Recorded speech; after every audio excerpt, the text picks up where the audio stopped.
Welcome to the Proteomics course. Today I have a guest with me, Professor Cynthia Go. She is a professor in Department of Chemistry at University of Toronto. She is also Director of Optical Sciences in University of Toronto. So we have been discussing about label-free methods for measurement of different type of biomolecular interactions, especially protein-protein interaction, and we have discussed different type of methods which are currently being used, including surface plasma resonance based optical sensors.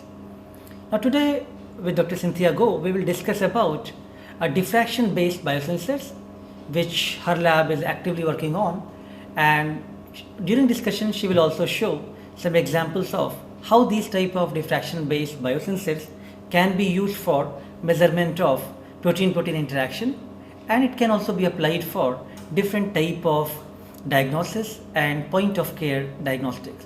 With that, I would like to welcome Professor Cynthia Go, and we'll talk more on the how to measure protein interactions. Welcome, Cynthia. Thank you. It's a pleasure to be here. As you know, biosensing is about the measurement of interactions between two biomolecules. And I'll be discussing an unusual approach, which actually is surprising that it hasn't been used before, but it was invented in my lab, which is to examine the interaction between two sets of molecules using the principles of diffraction. So let me just take you back to what you may remember from either your basic physics course, or perhaps you may have met diffraction in the context of X-ray diffraction on crystals. If you look at the right-hand side there, I have two slits. If you've been watching waves of water passing through two slits, you see that there's diffraction, these little wavelets that are formed, that results in an interference pattern that has light and dark spots. So in the middle part of this slide, we see a beam of light passing through a grating, a diffraction grating, and it shows the main beam and a lot of little beams that's generated. And the pattern of this diffraction image, the image of the diffraction, depends on the pattern of the grating. So let me show how we can use diffraction, the principles of diffraction, to actually measure the interaction between molecules. So let me take a piece of glass slide here and put a coating, just one molecular layer thick of coating that is in a pattern. So this is a grating, lines made up of biomolecules that are spaced approximately a micron and a half apart, and such that when light is shined through that grating, which is very faint, there's going to be a little bit of diffraction. Not much. In fact, you could barely see it in this cartoon drawing. However, if binding were to take place, so that this molecule now has a complementary partner binding to it. So you can imagine this yellow one is protein 1, the green one is protein 2. What you see is that the grating becomes more pronounced. And so when light shines through that grating, you're going to get a much brighter spot. So again, let's just do this in a different representation. I'll take you to a different slide where...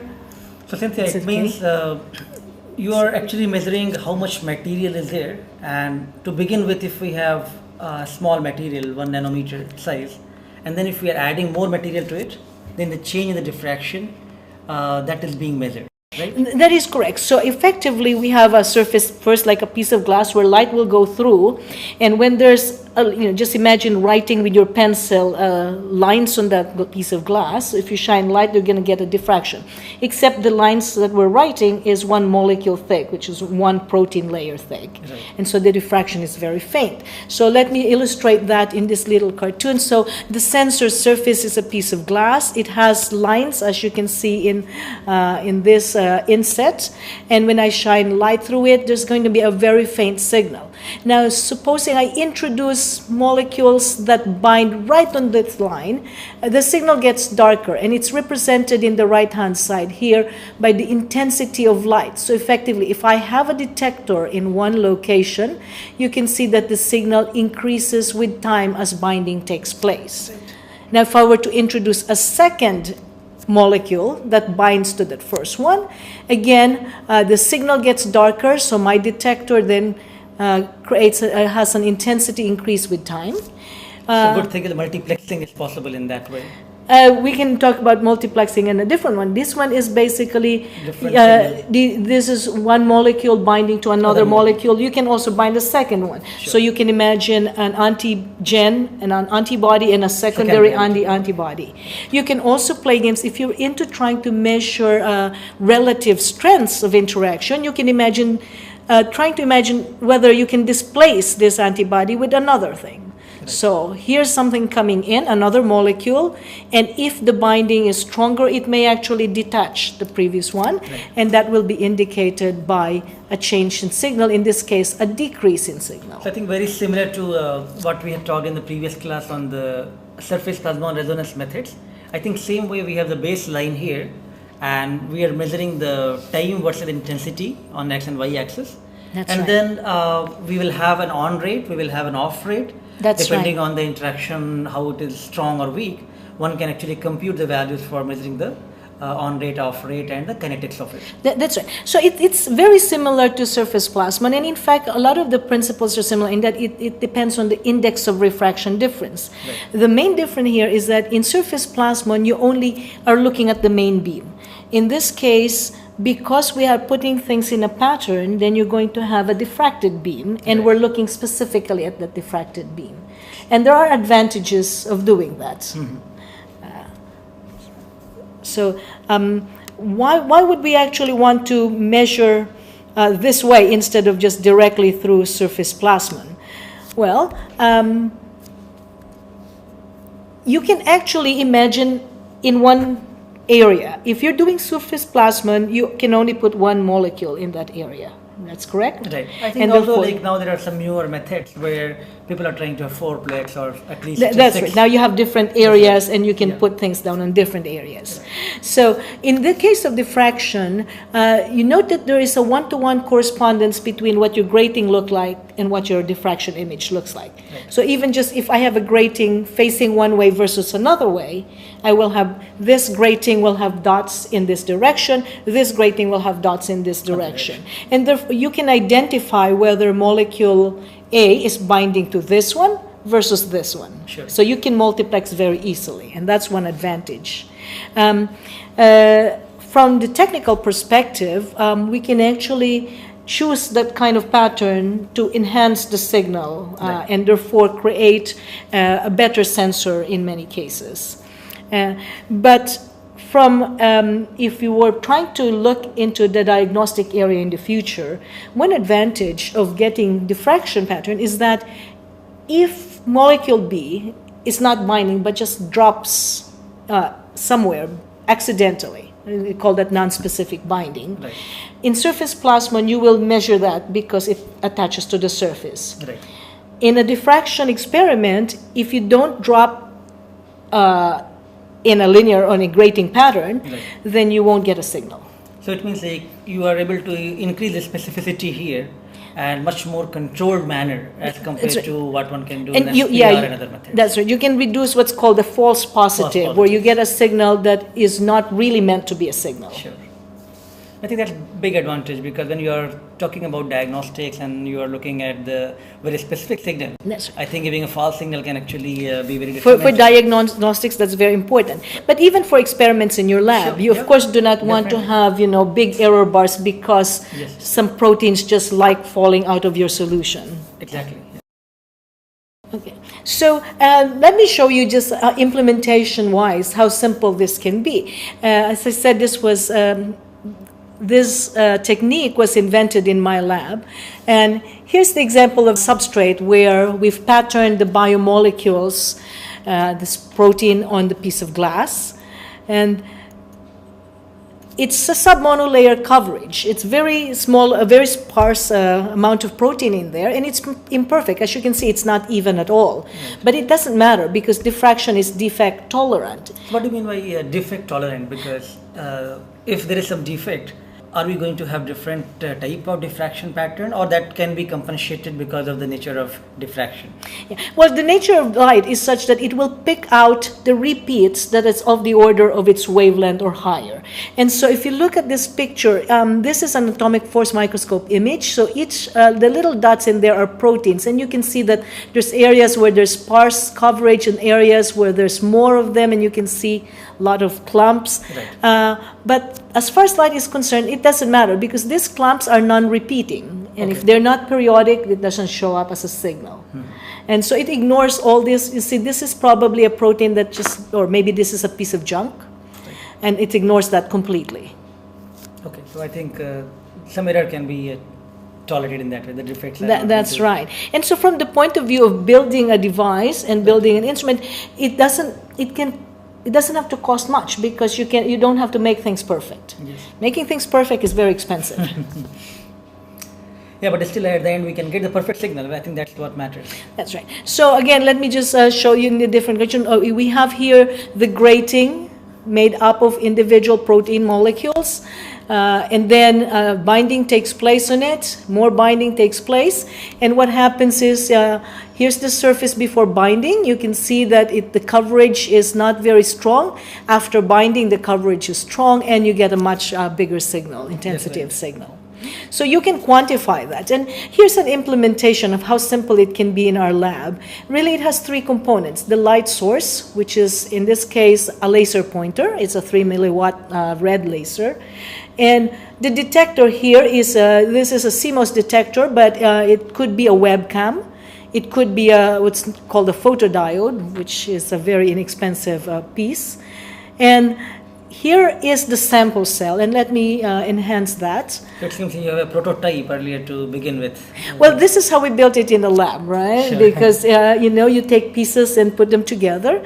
Right. This is where the actual interaction takes place, and let me just do that schematically. So at the bottom here are two pieces of glass slide separated by a double-sided tape. That makes a channel that's about 50 microns. That's the thickness of the tape. And on one of the glass slides, you put down the pattern of the proteins, and it's out here so that you can then flow your analyte, your medium with the analyte in between. Right. And on the other side, we put in a prism. The prism helps to guide the light so that we're under what's called total internal reflection. So the light doesn't go all the way through, it just skims the surface and actually detects the binding on this upper substrate. So it's a very simple. So when you have a prism, then you have the matching fluid for refractive index correction. Then you got the slides which contain the protein. That's right. And then with the light beam, then you are initiating the diffraction. Yeah. And with this simple assembly, you can actually measure down to nanograms per milliliter, label-free. So these other components in this setup are simply mirrors to make it a little bit more compact. Okay. And that's a very neat concept, and I think then one can actually build various applications on it. That's right. So in our, as I said, in our first implementation, it's a diode laser, a laser pointer, and a webcam. And these are actually pictures captured from the webcam as you actually monitor the change in intensity on one spot of the diffraction image upon addition of analytes. So after a few minutes, it gets darker, and then it gets darker even. Okay. The role of the prism is to make sure that the light beam doesn't actually get scattered by whatever is in solution. So here's a picture of what the diffraction spot would be if there were no prism, if it's not under total internal reflection. With total internal reflection, we get it a lot cleaner, and that means you can actually use a fluid like blood or something that's equivalently murky. So many times I think if the intention is to look for some biomarker or some sort of diagnostics, so measuring blood or serum becomes very important, right? Mm-hmm. And actually measuring that is very challenging because of the issues which had. And that's where I think correction for this type of scattering. Yes. But even in doing your experiments, like if you're using cell lysate, for example, then cell lysate has a lot of particles and it will actually scatter light. Definitely. So we have a lot of complex samples. It's not always the clean purified protein, right? Which one has to look for the direct. Mm-hmm. So in this case, you don't have to purify your sample before you actually do the experiment. That's right. Yeah. So, if you have, we said before about multiple analytes. So in this case, you can have protein 1 in one direction and protein 2 as the other grating, and you end up with two grating patterns. And here's a webcam image of what it would look like. So this spot here will be due to protein 1, whereas this spot perpendicular, the spots perpendicular will be due to protein 2. Okay. And so if you introduce your medium, if this spot lights up, you know there's binding to protein 1. If this spot lights up, there's binding due to protein 2. Sure. So you can examine multiple analytes that way. So to show specificity, here's our example now. Now we have the names for the analytes. This is a mouse IgG on one analyte. The other one is a rabbit IgG. So when we introduce anti-mouse IgG, you can see the increase in signal in one of the spots, but not in the other spot, the red versus the blue. And then at this point, we introduce anti-rabbit IgG, in which case one of the spots, the second spot increased, but the first one just remained constant. So actually one need to show the specificity of the assay, and I think to test it out, you have probably mobilized different type of proteins, including one from rabbit, one from mouse. Yes. And now when you're looking at how specific the signals are, then only anti-mouse is binding on the feature where we have the mouse IgG. That's correct. And the one where we have the anti-rabbit IgG, it's only binding with the rabbit IgG. That's right. And so, yes, and this is showing it with 2. So now you can actually imagine generalizing it with more, and it only is a question of how many you want to pattern into that little substrate that you have. Another important point here is that you are able to measure the signal simultaneously for all the features. Right. So then actually you can compare those visibly while the experiments are going on. So it just gives a little bit more room for even errors, right? One can actually correct for the errors. One can try to change the concentration of antibodies or different analytes, and one can have different room. I think that's one of the other major advantage of having the label-free systems, where user can have the visible feel of the experiment, how it's progressing. Yeah. So label-free detection is how you would actually do it best if you're trying to measure kinetics, for example, right? Because you have the actual signal not adulterated by a secondary reaction. But in this case, having multiple analytes is actually very good in building in controls, because you can imagine one of your spot is always a control. And in fact, we do that routinely in my lab when we're doing measurement. I think controls are very important. I think that's where it's good to have these features. So just to summarize the features and advantages, we actually talk about being able to detect more than one at a time simultaneously. Of course, the question is, why would you want that, and how many is a good number? And that really depends on what project you're engaged in. But usually, based on your experience in the field, for diagnostic purpose, what do you feel like what will be a good number in terms of how many one to measure simultaneously?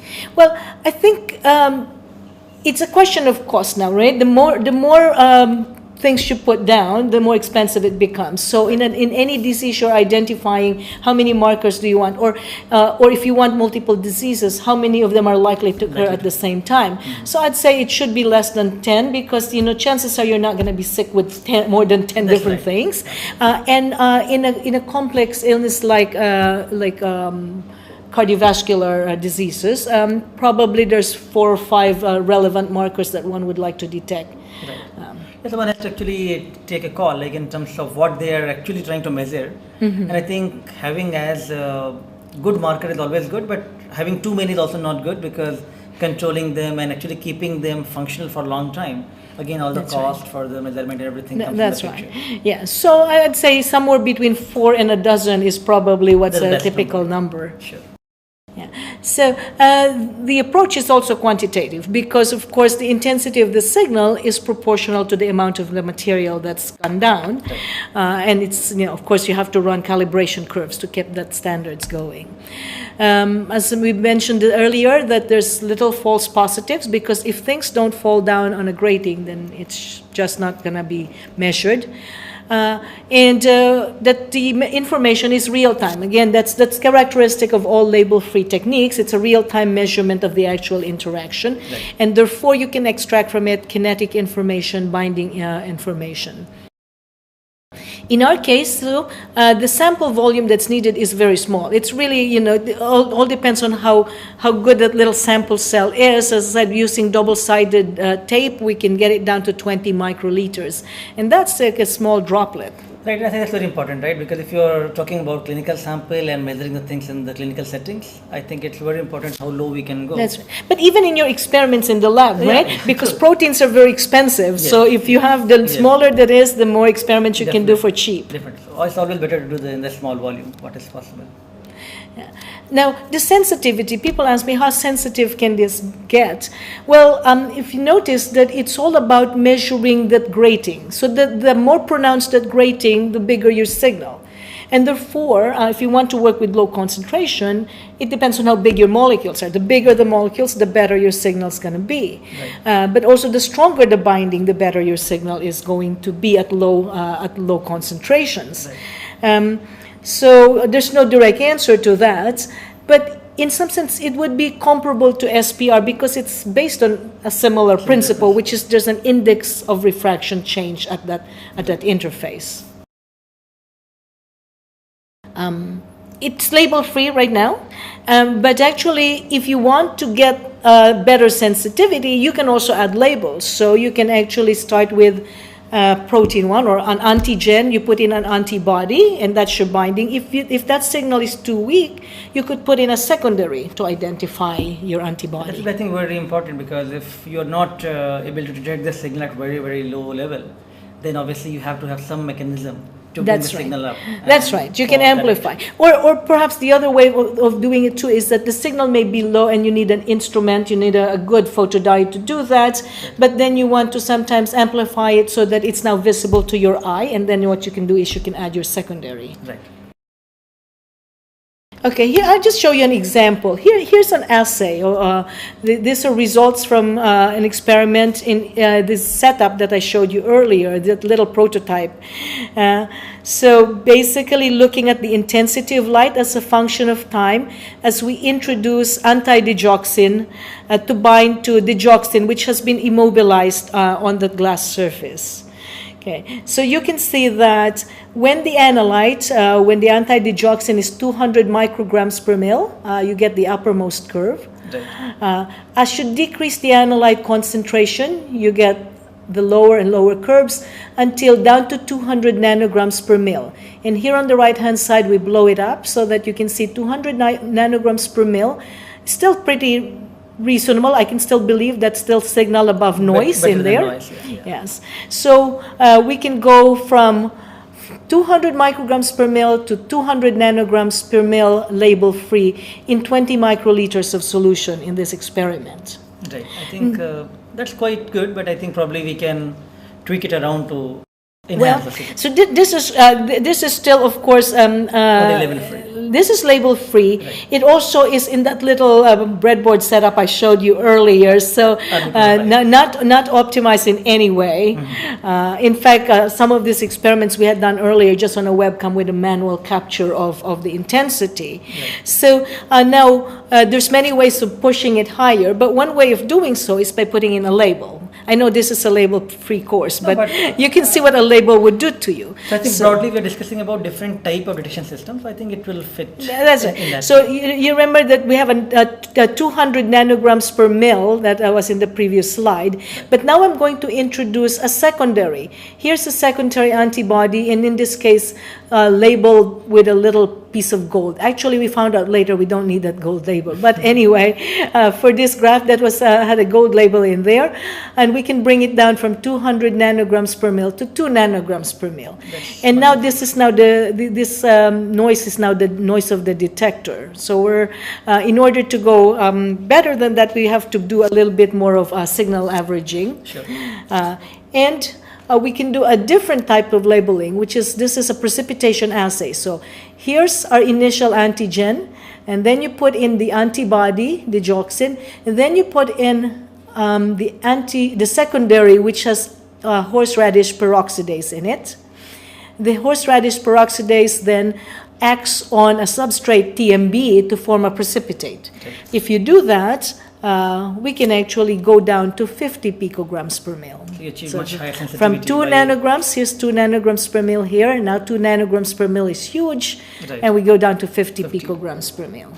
I think one can actually even tweak it further, but you're starting now to fight kinetics because if you're very low, of course, you now, this binding is taking a very long period because it takes some time for them to find each other.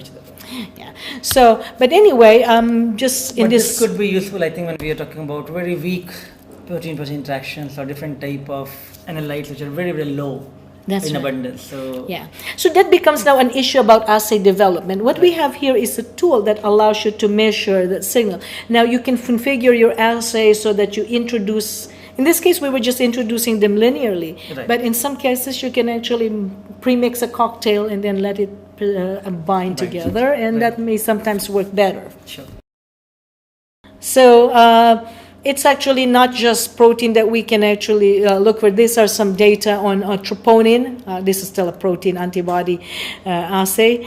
The clinically relevant level is around here, above this line, above 2. And you can see this is the signal. This is indicative of the noise of the system. That's why there's wiggles in that signal. But the interesting thing here is from the point of view of clinical diagnostics, that's 10 minutes here. So in less than 5 minutes, you already have a difference between higher levels, clinically relevant levels, and clinically, absence of troponin. So in a very short time, I think you're able to measure the signal with high intensity. That's right. So imagine that this is a marker for cardiovascular disease, a marker for stroke. Then you can know within a few minutes that it's there or not. Here's an example for how you can actually assay for a couple of antibodies for TB. Here's looking at the 16 kilodalton. So there's, we're just going to show you, in this case, an example of 2 markers, 2 antibody antigen binding for TB. Again, it's just looking at 2 different spots simultaneously happening. And the introduction of antibody to the 16 kilodalton TB antigen. Again, you start with the experiment here, and so how do you correct for the baseline in the beginning? Because I see it's beginning from 800 or something. Yeah. So there's a baseline. Oops, sorry about that. There's a baseline here because there is a diffraction pattern. We've put down the 16 kilodalton antigen on the substrate. Right. And so when you shine light on it, there's going to be a baseline. Right. And to actually reduce non-specific binding, we put in a BSA block. And so basically here, so that's so that your medium will not have all the protein sticking to the lines. Sure. So you introduce a BSA block. So first you do the blocking of the surface, and then that's right. So here, so the signal drops to 0 because of the blocking, because the BSA sticks in between the lines. Right. And then at this point, we introduce the 16 kilodalton antibody for TB that will bind to the antigen. And you can see there's a little blip in here. Now, let me expand this area. You can see the expansion here. That blip is actually real because the signal to noise is good enough. Yeah. But in case you basically want something that's much more obvious or something that you can see, because at this point when you have the precipitation, you can actually see the signal already, okay? But yeah, we introduced the HRP goat anti-mouse and the TMB substrate here, and you can see the enhancement in signal. And this is actually a very big intensity change.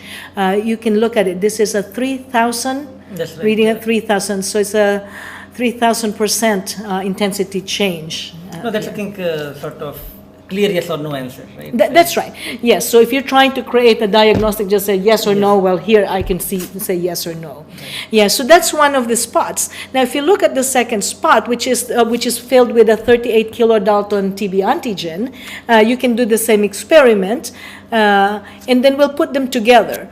Right, there's two spots together. That's right. At this point, we introduced the 16 kilodalton TB antibody, and one of the spots got more intense, the other one did not. And then at this point, we introduced the 38 kilodalton, and then you get the other spot got more intense. And then we amplified them both in both spots. Now. The blue one is 16 kD, and 38 kD is the red one. And that's right. it is able to measure simultaneously both. That's right. That doesn't. And if we see the signal of both, then I think we know that person is actually positive for that. Well, you have TB is a very hard thing to detect, right. but at least now you know that you have two signs it's there, and you can imagine adding, because there's other types of potential markers for TB that we Right. can just add to that, Right. and so you get more and more sure that actually something is happening. It's more sort of, I think, proof of concept which you are showing, but I think it can be applicable depending That's on the right. context. Yeah. One can make the assay more robust. That's with right. the introduction of right type of proteins and more markers. Yes. Well, now the other way to do that also is, now you can imagine making the second spot be a blank. Right. And that way you can make sure that the signal is, in reference to a blank, That's and you right. know that you don't have false positives in there. Okay. That we can skip the other ones that other than proteins, but just to show you that you can look at cells, you can look at polymers, because actually the measurement of interaction is, is general. You can Right. measure the interaction between two types of molecules. Okay, so I think now you got a prototype, and probably you can discuss that how you took the prototype and actually took it at the commercial scale, because ultimately you need a lot of applications to develop. Right. Well, I showed you what it looked like in my lab. So, and I can teach you how to make one of those. But unless you want to be an expert in optics, then you don't really want to have to build one every time you do a measurement. Right. So, I mean, I could have just keep cranking out data, but that's not the point, right? We want to be able to create an instrument that will be useful to other people. And if we're going to go for medical diagnostics, it's important that the instrument is functional and useful for others. And this is the role of commercialization. So at that point, I actually, around January 2002, or so, basically, I decided that we have to commercialize the device in order to get it to be useful by others. And this is important, that thing that I believe in, that for science to be able to benefit society, it has to be turned into a product that others can actually use. And so this is the path of instrument. This is how it was in my lab. And up to now, we still have these instruments in my lab. We still work on the benchtop.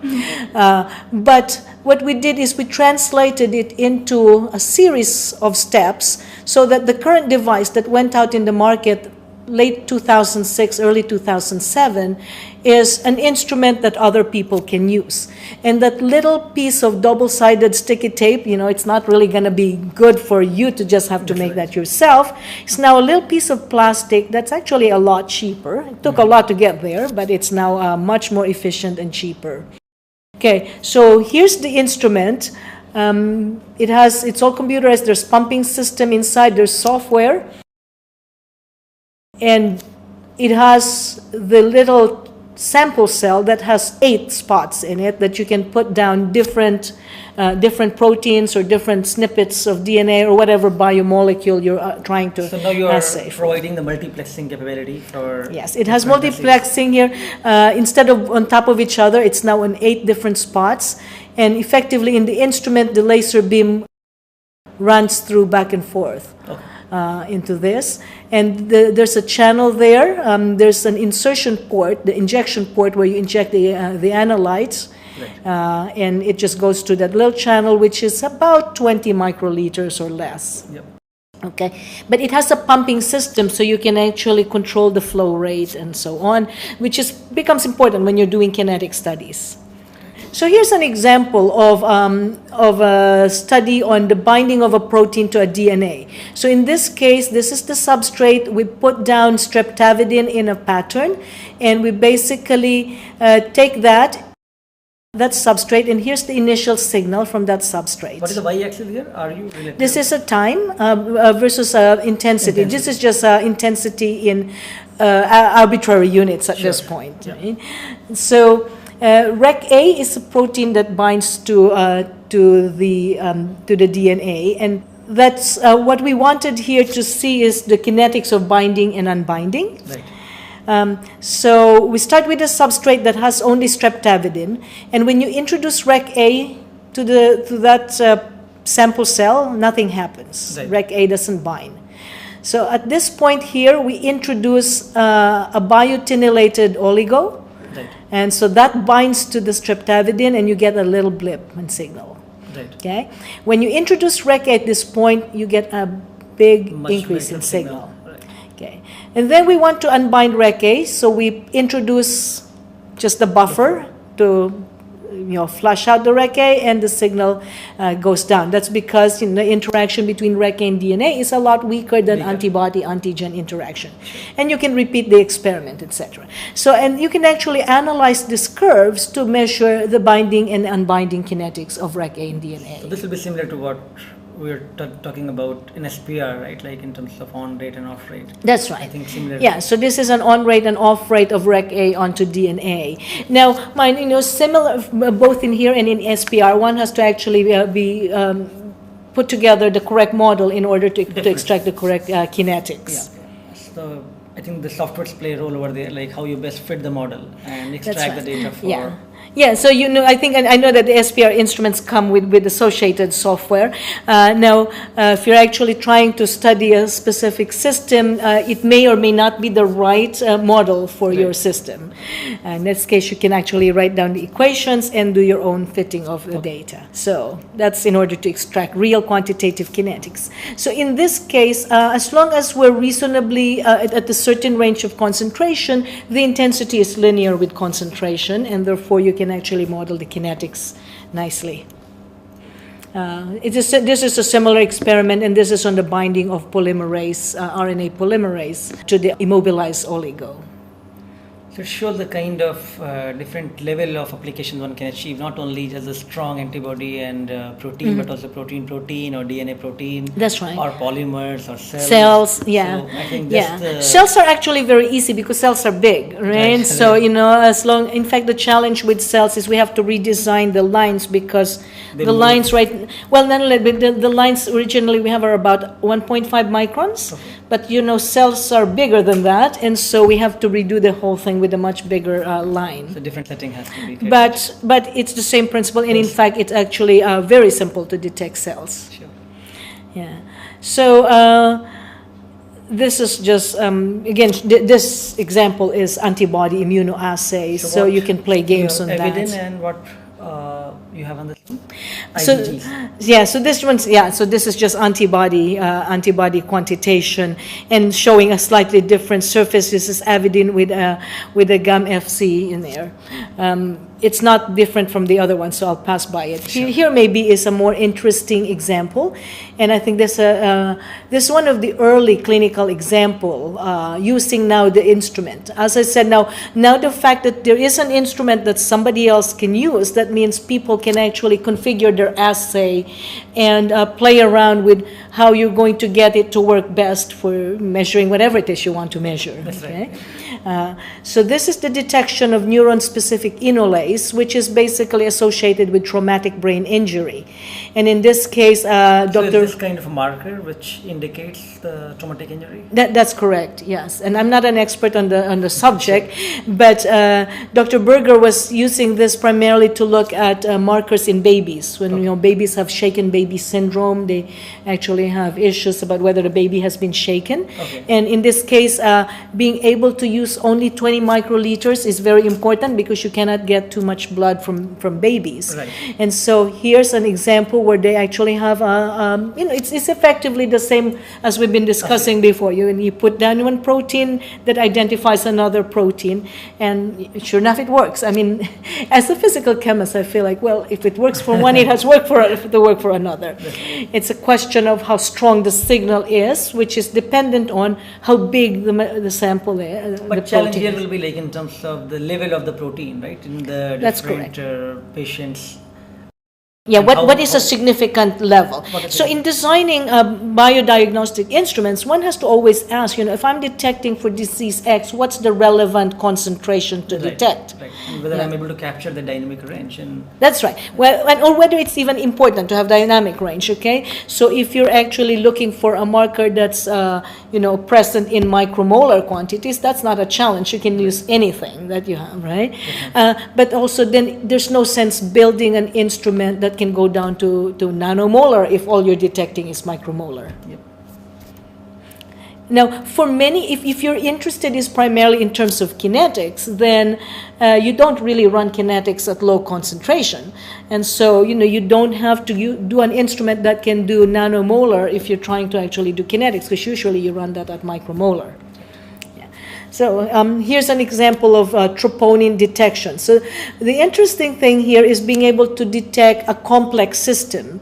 So in this case, and this is the work of Professor Jenny Van Eyck at Johns Hopkins, again using the instrument already, the commercial instrument. In the surface, you put down the antibody, the anti-troponin. Right. In this case, troponin is a complex that has 3 parts, and you can identify whether all 3 parts are present or in what amount are the 3 parts present by putting now an antibody for each of the parts of troponin and measuring the response. So it's almost a multiplex assay, except for it's all on the same protein. Same protein. And again, so at each point here is the introduction of another thing. So the introduction of the troponin, and then the introduction of all the different antibodies to the different parts of it. The way we configure the instrument is actually, in order to introduce a different solution, there's a little gas bubble. Right. And so this gas bubble marks where you introduce. It's a time 0. So if you're doing a kinetic measurement, you need to know exactly where time 0 is, when things were introduced. I think in this case, since I think they know the biology of it well, so probably measuring different components was easy, because I think they were able to generate anti-CTNL and anti-TNC and TNT fragments, and then specific antibodies for it. I think it's a pretty neat experiment where you can actually measure the complex protein, but also its individual components. Yes. Specificity. Yes, and so you're being able to do that, and then configuring your assay, because you can actually do displacements and take them away. Just and this can be done in how long is this? So this is 5,000 seconds, but it doesn't have to be even 5,000 seconds. If you're not doing kinetics, you can cut this thing shorter, right? So it doesn't have to be that long. The comparable technique is to actually do a Western blot, and you know how long Western blots take. It will take whole day. Yeah, and a lot of work and a lot of material. Right. So that was actually a very nice way you can actually do experiments faster. Sure. You know, there's various applications that different groups have studied, and this is about detection in PSA.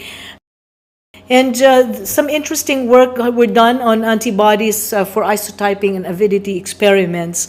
So as I said, once the instrument is commercial, I don't even know what these things are anymore. It's just measuring interactions of different biomolecules, and one can use the same principle. Yeah, well, you can use the same instrument, but now you can configure your assay to get you the numbers you want. Because, for example, if I told you that we work best with large molecules, well, how do you start doing small molecules? Well, you have to be more clever at it. You might have to do a displacement assay. Yeah. It's still, well, it's label free, but you're going to have to do a displacement to compare the strengths of interaction. Right. In this case, you know, to look at isotyping and avidity, it's about a displacement that they're doing. Same for all technology, right?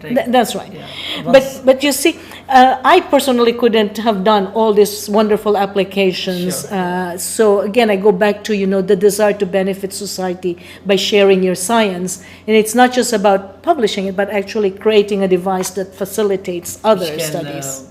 Give rise to multiple applications depending on what user and hopefully get it to be more useful quickly. I mean, if we can have diagnostics that are useful quickly, that's great. Yeah.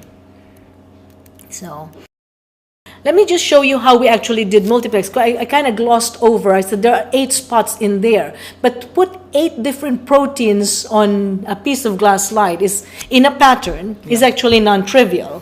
And you know, you can do it by physically doing them one by one, but that becomes very, very expensive and prone to errors. So one approach that we've actually done together in collaboration with Axela, the company, is to use what's called the Beckman-Coulter A-squared linkers, which are short snippets of DNA that they actually have created in order to bind to proteins, but are distinct enough so that each snippet is on one location. So, for example, when I bind this dark blue single-stranded oligo to the protein, it will specifically bind to this site. Right. So it will hybridize at specific location. So it makes it a lot easier to, you know, you have to react your protein with this DNA, but that chemistry is known, and then you just inject them all and they go to the right locations. So I think you can achieve more interactions simultaneously, and you can measure 8 different things at the same time. And that's the whole idea. So the instrument works, and hopefully other people will start developing more. Right now, there's the main people using it are in the diagnostics area, trying to actually develop ways of detecting certain illnesses. But it can be used for research to actually look at the binding kinetics. Yes, I think now since we have developed this device, so now one has to think like where next, right? So what is yeah, well, of course the dream is point of care diagnostics for many, right? Basically to be able to actually get yourself diagnosed without having to have lots and lots of vials of blood extracted, sent to the clinic, sent to some laboratory, and to take back. So if you can have diagnostics in the doctor's office, you can know quickly. That's a dream. There's a lot of issues in it, and it's not scientific. It's a question really of business and policy and so on, right? So that's the goal for the company. In terms of detection systems, obviously you are looking at diffraction-based system here, and you're aware like the optical-based system and different type of other platforms are available. How do you foresee the kind of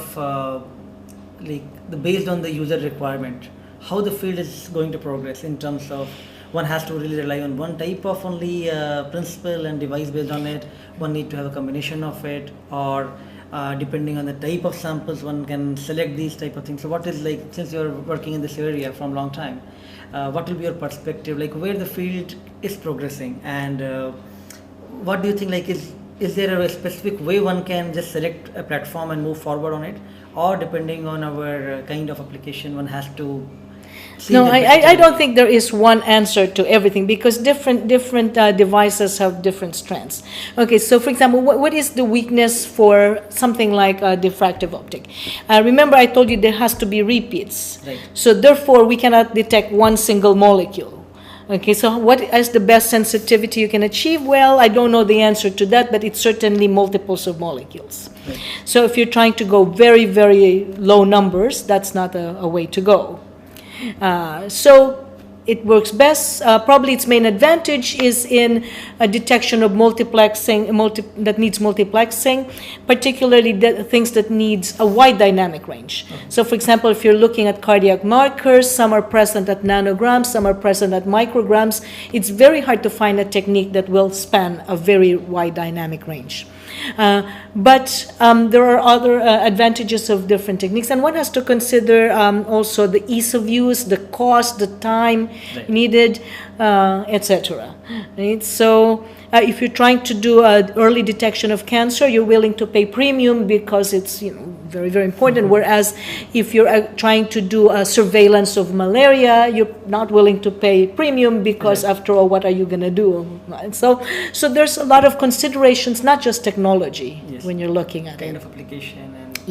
And this is why, and I think sometimes when people talk about diagnostics, they really don't think about the path to market. Sure. And in fact, different countries of the world, or maybe even different towns within a country, may have different diagnostics that may suit them because of the local situation. Yeah. I think one has to actually customize their devices based on the need for the local market. And the regulations locally, and as well as the kind of illnesses that people may be having to address. So sometimes we scientists tend to concentrate on signal and sensitivity, which I still put it down. We want to have better signal, higher sensitivity. We of course want more accurate diagnostics, but then again, just how accurate do you need it? I mean, basically, usually when you're 90% chance of having a disease, probably you'll get treatment for the disease. But from the basic science perspective, we would like to understand kinetics a bit better. As I said, there are models, there are software where you can press a button and out pops an answer. And sometimes you have to ask, well, is that really what's happening? Because once you start to deal with confined media, very small volumes, and you start having other issues, especially if there are other things in solution that you have to take into account. Do you foresee your diffraction-based sensors in terms of integrating it with more nano elements, some nanomaterial, or with the plasmons, or integrating different components for having the better applications? Well, that's one way of improving sensitivity. So right now we built this to be as cheap and as simple as possible. I told you there are three elements: a light source, a sample cell, and a detector. Okay. The rest are things that you can remove, but it's there. That's nice for research. If you want to increase the signal, then you can put in plasmonic surface. Actually, there are two approaches that I'm working with colleagues. One is using plasmonics by having gold either on the surface or as particles or on the lines, and the other one is to actually do elements that are vertical, to actually have confined what's called black surface waves. Again, they will make the device more expensive because it's more complex, and probably because it's more complex, it's less robust. But if you can get 2 orders more sensitivity, then you have a chance of looking at early stage cancer. So there's all these pluses and minuses you have to So I work think on. the application is to look for the very, very low abundant molecule at very early stage. I think that's where probably we need to have this type of integration. That's what everybody seems to be after. That's not what my main interest is, to actually look at it, to re-engineer everything for a low resource setting. Just how cheap can we get it so that we can actually do, say, dengue surveillance, right? Where you don't want to spend too much because really, again, after all, what would you do if somebody's sick? Right. At the same time, you need to know whether there's a breakout happening at the remote village. Yep. So that means I need to be able to do very low cost, thousands of experiments quickly in a device that's robust enough to probably be powered by the sun. Sure. So that's what I'm after. So thank you very much, Cynthia. I think as you learned from her lecture, the science part of it, how one has to think about the even simple physics principle and then build devices from it which can be applicable for various type of application. And also she is being an entrepreneur, she always had an insight of making the devices of the low cost which can have the better implication for various type of market. And that's where I think during our entire discussion you have been hearing, like not only in terms of making the device and its application, but also how well it can be applicable for the different type of consumer, different type of people, for different type of point of care detection devices. So I'd like to thank again Cynthia for sharing your work with us and giving us a very good insight about different type of detection system, including the diffraction-based sensor, and how one can play with the different type of molecules over there and have either label-free or label-based detection for better sensitivity. Thank you very much. And thank you.